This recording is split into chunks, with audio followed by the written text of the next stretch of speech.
When I joined the Navy, I didn't have any real prior education, training, or skills when I signed up for that role, but the Navy was able to teach me everything I needed to know, and they paid me to learn it. How can a set of skills lead you down the path to success? That's what we're setting out to answer on the EdUp Canada podcast. I'm your host, Michael Sangster. Join me as we unpack how leaders around the world have taken training and skills and turned that into a lasting career. Now let's learn together.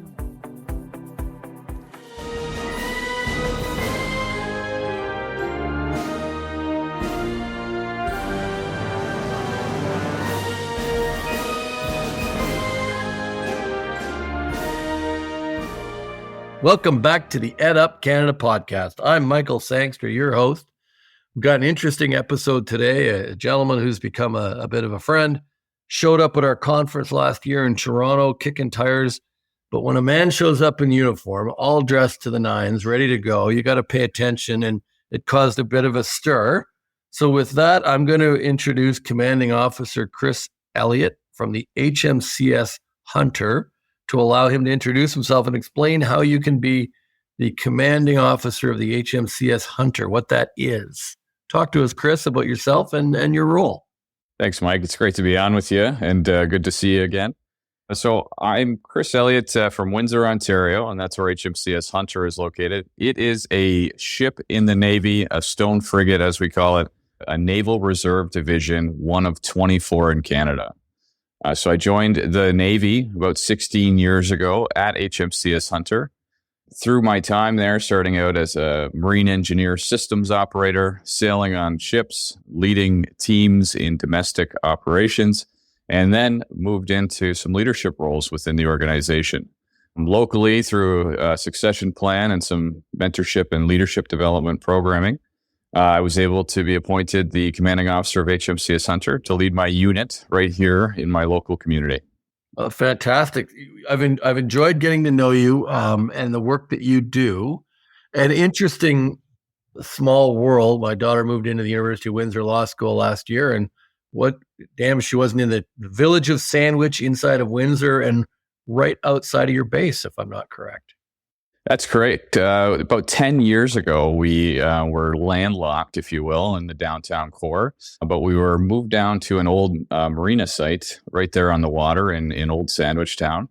It's been a great opportunity for us to move to that location to really hone our skills, having access to the water, being able to put our boats out regularly, and then through that, building partnerships with the local marine community, like the police and fire agencies, the Coast Guard, and the OPP and RCMP. I've done a little bit of work with the Navy over the last couple of years. I understand being close to water is fairly important, isn't it, Chris? Yeah, well, without it, we wouldn't be able to apply our craft on the seas, if you will. But it's an important aspect. At the end of the day, we're all kind of the mariner types. We're developing our seamanship skills. You know, every person that comes through my building in Windsor, I expect them to at least develop the skills to earn a pleasure craft operating card and get out on the water and experience what life is like on the Detroit River down here. Well, I've got that card. I assume I can take command of any ship in the Navy now with my small craft operator card I've held for 20 odd years. A little more nuanced than that, Mike, but we'll certainly give you some time at the helm next time you're out in Halifax. Well, we'll talk a little bit about the work that we're doing together. But Chris was helpful in me becoming part of the Leaders at Sea program, where I went out with Henry Devlin from Willis College and had a chance to go out aboard the HMCS St. John's in the North Atlantic. And what an experience. I've spoken about it, written about it. What an experience that was, to be able to have kind of the run of the ship for a couple of days, except for a couple of rooms we weren't allowed into, and one we were allowed into only when they had about half the equipment turned off.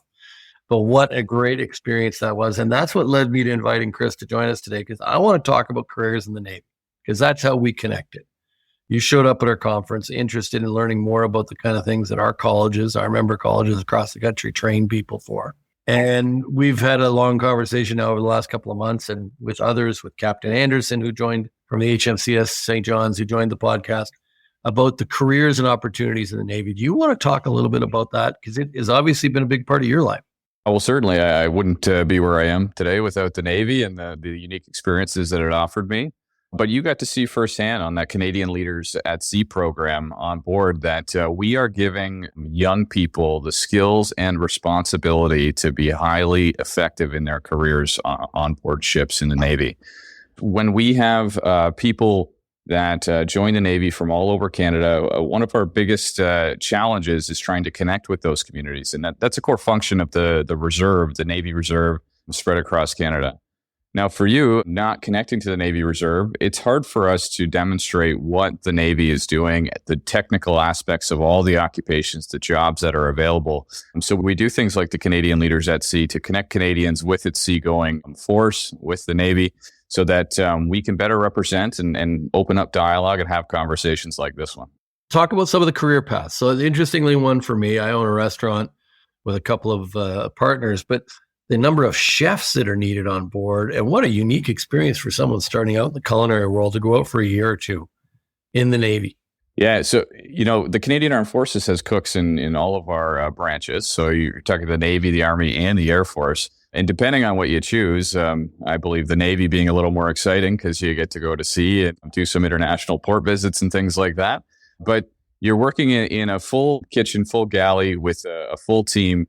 That work early on in somebody's career, whether you join through the reserves or sign on to do a full-time contract with the regular force for 3 to 5 years, you develop some serious skills right out the gate. And we're putting you to work on a relatively stable shift with a pretty solid salary, about $74,000 once you hit your operational functional point early in your career.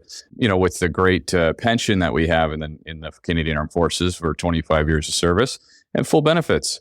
And then the opportunity to travel around the world with the Navy, like I said, deploying internationally, visiting ports all over the globe. And living in really unique places in Canada, whether that be Esquimalt, British Columbia, or Halifax, Nova Scotia. And interestingly enough for me is also that training benefit that is anyone who serves in the Canadian Armed Forces, the training benefit you get upon retirement.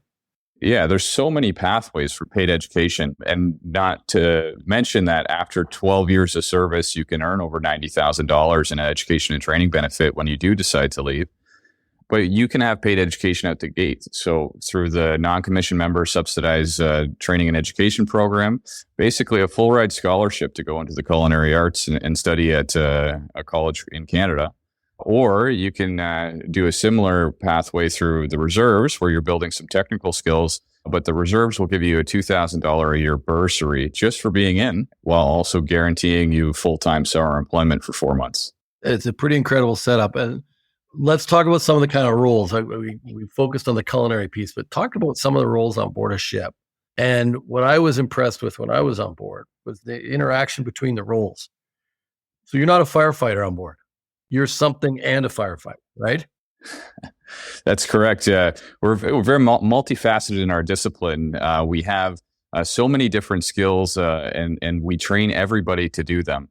So as you mentioned, firefighting, that's a core skill in the naval environment. We need to be able to respond to fires and damage control at sea. So that could be, some flooding or things like that. But all of our crew is trained because it takes a whole team to overcome a situation like that. But on board the ship, it's right from the top, it starts with the leadership. And those are our naval warfare officers. And they develop the skills to navigate the ships. And then if they're good at that, then we ask them to lead the ships, right? And then when they work their way down, we are giving orders to diverse teams throughout the ship who might be responsible for communications. They might be responsible for sonars and radars. There's also obviously the weapons component to what we do in the Navy, so weapons engineers. And we also have our marine technicians. And those folks make sure that the ship can float, can move, can fight, all the systems that we need to operate work. Everything from the electrical to the power generation over to the fire main system, which we can use to fight fires on board. Interesting thing for me was, I hadn't thought about this, but when we went through the firefighting demonstration, they talked about the need to use less water. And I had never thought about this, but on board of a ship, you use too much water in one area, you change the level of balance, right?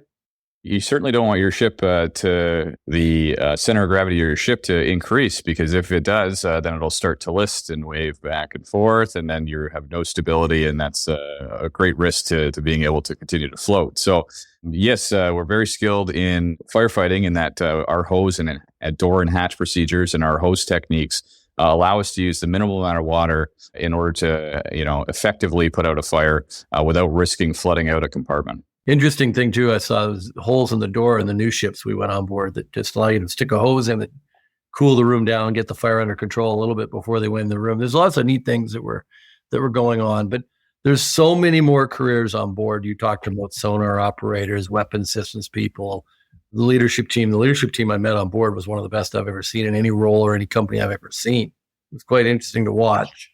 Very laid back and relaxed until we were in the middle of some training. Boom, instantly everyone got very, very focused. Yeah, unlike probably any other job that you might do kind of in an office setting, when you put a uniform on, we're developing you right from the start to become a leader. So those are skills that are going to take you a long way, whether you stay with the forces or transfer that to a civilian occupation later on. But that leadership development through uniform service is key. And it's probably something like we are putting you into high stress situations in a controlled training environment that allows you to develop those skills so that when things are real, you're ready to respond. Talk to me a little bit about it's interesting. We're working with the Veterans Affairs around the training initiatives that are available for veterans, plus with the Navy and other forces, about training needs. But talk to me about this, what I'll call the try and buy year package, because I thought this was a brilliant recruitment tool for people. And I got to tell you, I'm 56 now, but I walked around that ship going, I wish I'd done this 35 years ago. I finally signed up, and that would have been an unusual move for me at that point. But talk to me about the try and buy package, because I thought that was a really neat idea. Well, I'll start and say that it's not too late, Mike. We do accept people from 17 to 57 to join that program. I got 1 year to join. 1 year left. There you go. So it's called the Naval Experience Program. Like I mentioned before with the Canadian Leaders at Sea program that you attended on St. John's, it's hard to represent to all of Canada what the Navy is doing when they're not connected to the coast, right? So, to think about Canada as a maritime nation touching 3 oceans and having the Great Lakes to the south, it's hard to represent that in the center of Canada where we might not have a body of water. So we started this program 2 years ago now, the Naval Experience Program. And that's quickly becoming one of the favorite pathways to experience the Navy and then sign on for a career after. So it's try it before you buy it. It's a gap year. It's a 1 year internship, if you will. But basically, join the Navy, $40,000, all expenses paid. So living expenses and meal expenses. We're going to fly you around the country, getting some qualifications. But most importantly, you're going to get some exposure on the different platforms we have, on the different ships we have in the Navy, and get to observe and participate in all the different occupations that we have on board. So at the end of that year, if you decide you like it, you can select the one with an informed decision that you'd like to pursue as a career. And we are seeing about 150 or so people join that program a year, with about an 80% conversion rate to people signing on for a career. So highly successful from our perspective. It's a brilliant idea. And kind of move around the different organization, so if you're in the Navy, just to see different roles within that year, spend some time at sea, get a feel for what life was like. I have to tell you, our day, we had gigantic 1 meter swells that day in the North Atlantic. The captain kept laughing, saying he has never seen the North Atlantic so quiet in his entire career. So I would like to get back out there in 4 or 5 meter swells and see what it's like. Didn't even have to tie myself to the bunk, but I did notice a seatbelt there. That's right. There is certainly a seatbelt there to keep you secure in your rack when you're at sea. It reminds me of my first day at sea. Again, being from Windsor, Ontario, not really connected to the ocean or understanding the Navy when I joined it, but saw the opportunity. And I had a couple friends that were doing it, which seemed to be a draw just as much to get to do this type of work with some friends from my community. But making it out to Halifax, and that first night at sea, I go out on the back deck. It's pitch black out. I strap in to take on the tagline and go back to the engine space to do some rounds. And it's a wall of water, and then all of a sudden there's the moon, and it's all sky, and it's just these big swells of ocean bobbing us up and down. A very humbling experience, if you will. Yeah, it was. I would tell you, it was absolutely beautiful and peaceful. We went out in the afternoon, and shot some 50 millimeter guns off. But then in the evening, you go out there and just sit out in the back deck and take a look at the stars. Nothing, not a single thing to obstruct you, was pretty spectacular. So let's get back to jobs in the Navy, career paths in the Navy. If you were somebody thinking, and it's interesting you mentioned 57, because the average age of our students are in their 30s. But I think this is a career change path for people to still consider in their mid 30s, isn't it? Yeah. So, and we do see that quite a bit lately. Somebody looking for excitement or a different career opportunity, they get some experience. Maybe they haven't traveled as much as they would have liked to. The Navy kind of has it all. And then not to mention that if you can start later in life and work till 60, and then there's an extension, you could go till 65 if you really wanted to. But you need 25 years to get a full pension in the Navy. So it's probably never too late to then start to work towards that pension with us. We have such a unique opportunity for people who want to join the Navy in that we are going to kind of take care of everything you need. So when you're in the Navy, if you say you live in Windsor, Ontario, and you move to Halifax for a full-time contract, well, we're going to move you there. So the Navy's going to subsidize that move for you. They're going to give you some opportunity to go find a house, the coveted house hunting trip that we call it. Find a location to live, to set up your family once you're ready. And then you'll be posted out there in relatively stable fashion. And we've really taken an effort to give people the choice of which coast they want to live on to try to stabilize things for them and their families. So you're 20 odd years in now, Chris? 16 years. 16 years now. How have you seen life change for supporting families during that time? General Hillier, the former chief of defense, is an old friend of mine, and he jokes around about when he joined the military, he was told if we wanted you to have a family, we would have issued you one with your kit bag. Back in the day, but what are the mental health supports, the family supports, those kinds of things have you seen improve during your career? Yeah, thanks for that. It's quite robust. In fact, when I first joined, let's say the old Navy, if you will, we've taken some steps to support our members. It's at a much better place than it was, I think, back then. We've come so far with the access to technology, first and foremost, which allows us to have a robust kind of employee support program. So people can access supports, they can access mental health supports. We also have, of course, and I hope you met on board a Padre, who's essentially a candidate a spiritual advisor that can help connect people on like a social work kind of level to support them through any challenges they might have. And they're like an ear to everybody on board, including the captain sometimes. But they'll be able to advise command from a different perspective and help us make decisions that'll support our members and keep morale up and things like that. But through our military family resource centers, and I've observed this locally as some of my members deploy off to Latvia or Bahrain or Kuwait, like they have over the last year. Those folks, they're working hard to make sure that people can stay connected with their families. They're working hard to keep families engaged and updated as people are away for a period of time, and sending care packages and all the kind of stuff that will help keep people connected to home while they're away. Pivot here a little bit. Talk to me about the military veteran connected campuses, because you're focused mostly on the day-to-day of operating in your role and recruitment and on things that you do. But talk to me about the work you're doing around the Military Veteran Connected Campus program. Yeah, so I do work as a member of the strategic outreach team for the Royal Canadian Navy as well. And through that, I get to meet lots of great people like yourself, Mike. And overrated. I'm also connected. I am overrated.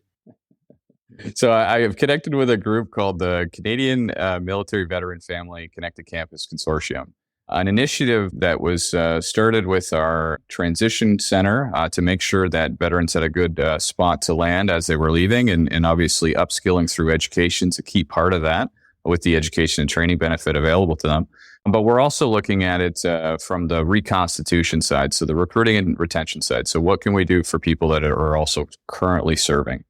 So through that network of colleges and universities across the country, people who are like-minded understand the value of having military-connected learners and veterans on their campus and in their classrooms. They are working very hard to try to make sure that campus life is able to support military-connected learners.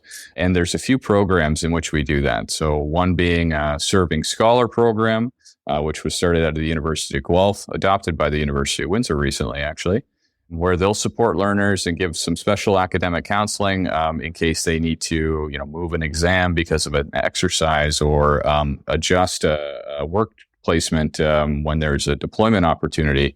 But having that as a resource is the start of being able to support these unique candidates that are in our schools that are pursuing higher education while serving our country.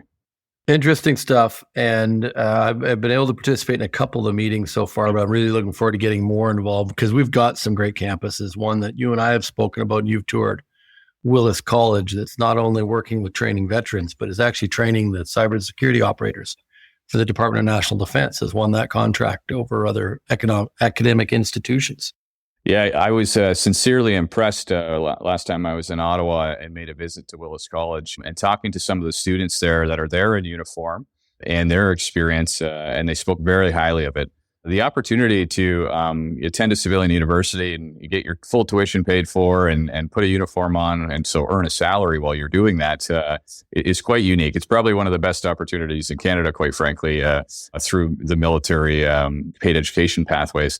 So attending that program there inspired that we were able to set up this training establishment, similar to a course that we would have like in the Navy at one of our fleet schools, but able to do that remotely on the campus at Willis College. And then the value, I'm seeing those cyber operators getting trained right there in that community and then quite quickly turning around to being effective members of the Canadian Armed Forces and being able to apply their skills that they've learned. It's fun to be on campus and see them over at Willis College in Ottawa and see the interactions that are going on. The amount of military they're also walking around supporting that program to make sure that it's operating well. Let's make this a little personal. We always ask people 2 questions on the podcast. So I'm going to get to those now. So first off, I'm going to start you. What do you think is a skill that has made Chris Elliott successful in his life? And is it something you had to develop or you were naturally gifted at? And I'll give you an example. I often talk about the fact that I can pretty much walk into any room and start talking to people. I'm comfortable that way. And I think that is a skill that I've been fortunate to have. But have you got a skill that makes you successful? Yeah, thanks for that, Mike. I would say if there's one thing I felt that's kind of been the thing that's helped me throughout my career, it's my leadership skills. I had the opportunity to join a program at my high school. It was the first of its kind at that school was a leadership class. And that took me and put me into a situation at a very young age where we were leading events and working in the community and, supporting different initiatives that, but forced me from a leadership perspective, not just to be a participant, but to start to take on a role, take on responsibility and, direct my team and give them some advice and help us execute on these things we were doing. When I joined, from there, I took that program, obviously loved it. The community work was really resonated with me, which maybe kind of oriented me towards something service-minded, service-related, and service to country is where I ended up. So I'll say it worked out. But when I think about my first time on basic training, first week, I'm wearing my leadership shirt as we're walking down to get marching down to get our uniforms. And one of my instructors says, what does leadership mean to you? And at that time, I was thinking, all these definitions that I had. And before I could answer, he said, it's the art of influencing others. And that was a powerful moment. And it made me realize that I have something really special here with the leadership skills I developed. And I started to apply those on basic training. And it, quite frankly, led to me becoming the top student there and being my the head of my platoon for almost half of the course. So, leadership skills has definitely helped me. I'm also, I think, the youngest serving commanding officer currently in the Navy, which probably says something about the skill development I've had through that program and throughout my career. We like to talk about this topic because you learn things in school. You also learn things not in school. And we never stop learning. We are encouraging students in our institutions. One of the things we love about our colleges is their small class sizes, and they develop those skills from each other as they go. So everybody's got something to give, and there's a different way of doing it. So I appreciate that. It's funny you talk about Windsor again. I keep flashing back to walking out the front door of where my daughter was living at the time into that town of Sandwich. We don't just talk about work here. Tell me about the history of that little place. I was blown away when I walked out the front door, and the Dominion Tavern. Am I right? The Dominion Tavern was across the street, which I believe was the oldest tavern in Ontario. But the history in that little village inside of Windsor is amazing, isn't it? Yeah, it's a really unique location. It's a War of 1812 community, in fact. So you have the War of 1812 happening. The Siege of Detroit is in this area.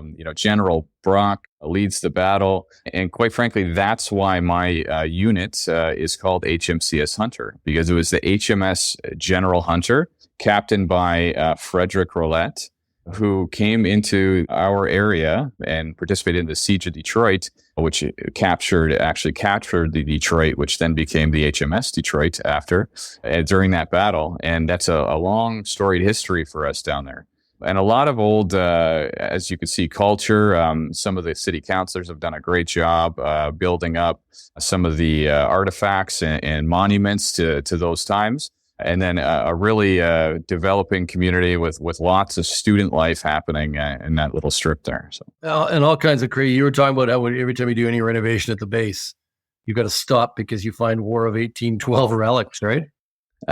Well, there's a few delays on our building when they were erecting it down there. I participated, as you know, in the Gordie Howe International Bridge project. That was a concern for us, but as they've dug up the roadways in that area as well, they seem to always find some sort of artifact or relic from that time, which of course pauses it so that we can do a proper excavation. But there's such a rich history; it goes back so far, and I'm just happy to be a part of it right down there on the water. Talk to me about a mentor in your career. We all have a role to play in mentoring people, and some of it's good, some of it's bad. We do things sometimes that mentor people the wrong way or mentor them how not to behave. But talk to me about an important mentor in your life that shaped your career. Yeah, so I would go back to, so as a reservist, I was able to work full-time in the Navy like I am now, but other times in my career, I worked part-time. So in fact, I was a high school teacher for almost 5 years at one point. And that was inspired by a group of teachers that I had at my high school, probably predominantly one of my leadership teacher from the course that I mentioned to you before. So as I came through that program, there was a lot of opportunity to learn from that person. And, he kind of imparted a lot of little things about a little knowledge, little tidbits that I was able to carry on with me. Once I came into the military and saw how easy it was to apply the skills I had learned in that classroom to a practical real life scenario through military service, I've let them know over the years that there was a huge impact on me, and certainly is one of the reasons why I am where I am today with the Royal Canadian Navy. Well, it's awesome to hear these stories. They're important. Do you think he knows that he was a mentor? Certainly, yeah. We were able to stay in touch over the years, and when I did become a teacher, I was able to join them in a youth leadership camp in Muskoka and be a mentor on that. He's well aware. We've talked about it. That's good, because a lot of times it's interesting. We get about a 50-50 reaction on whether or not people know they are or not. So we say send them the episode so they can hear you talk about them. So in a few hours or tomorrow morning, I'm getting on an airplane flying to Halifax for Fleet Week. Talk to me a little bit about what we're going to be doing out there as we do more to promote careers inside the Royal Canadian Navy. We're not just going to go sit at the lower deck pub and drink beer, are we? Well, shout out to the lower deck. My brother worked there for a long time, so it's a good spot to be at. But we have Fleet Week going. So International Fleet Week, we have a few different navies joining us in town, which again is one of those benefits of being in the Navy, a global Navy, and traveling the world. Other navies are doing the same thing and visiting us. But we're able to get all these folks together to celebrate the Navy in Halifax, have some friendly competitions while we're there, lots of different events, fitness-related, the Navy bike ride, and a few other programs. But one of the main goals is connecting with the public and representing those jobs, as you mentioned. So while we're there, our goal is obviously let's get you connected to HMCS St. John's. Let's get to talk to some of those sailors and make sure that we can accurately represent some of those career opportunities that they have. If we do this right, we'll be able to do it on a couple different ships So people get a chance to see, maybe what an icebreaker is or what a frigate is, or even one of our coastal defense vessels. Yeah, no, I'm really excited about doing it, getting back on board the HMCS St. John's as well, and catching up with the crew a little bit, developed a real bond with them. But I'm really keen to see it. And the reason we're doing this, it's to promote these roles that are available, these career paths that are available in the Navy. It's important service to our nation, but it's also to get people thinking a little differently about some of the career college programs that are available. So a logistics supply chain certificate coming through one of our colleges is highly sought after in the military now, right? Your supply chain is crucial. Well, in fact, they're some of the best in the world is the military supply chain. So if you think back to the pandemic, the idea of calling in the military to help organize the logistics supply chain that was able to move things across the country for good reason. We're highly skilled in that area. It's easy to think of the Navy and a sailor on board as, just a general sailor or with seamanship skills, the deckhand, if you will. A lot of people, they default to that position when they think about the Navy, but it's much more complex than that. And quite frankly, that's not a large piece of our force, right? So at any given time, there's maybe, only a fraction of our ships and a fraction of our people are on board them at sea around the world doing that business. Well, the rest of the Navy is this entire business enterprise that enables that to happen, right? So you have human resources, financial services, you have medical technician types, you have logistics officers, you have material management technicians who are running warehouses to supply all of the goods and kit that we need to put our sailors on a ship and go to sea. Yeah, no, that's what I was trying to get across to. There's so many roles and opportunities. I had the pleasure of spending some time with Robert Irvine recently, if you know, famous chef in the U.S. who's doing a lot of work with the military. We had a long conversation about things that he's doing, and he presented to the crowd about improving the supply chain of food delivery on ships as a chef. You may remember him from his show Restaurant Makeover, but he was talking about some of the things that they're doing around improving the way you cook and serve meals on board a ship to ensure that you're feeding people, but doing it with the least amount of people and improving it.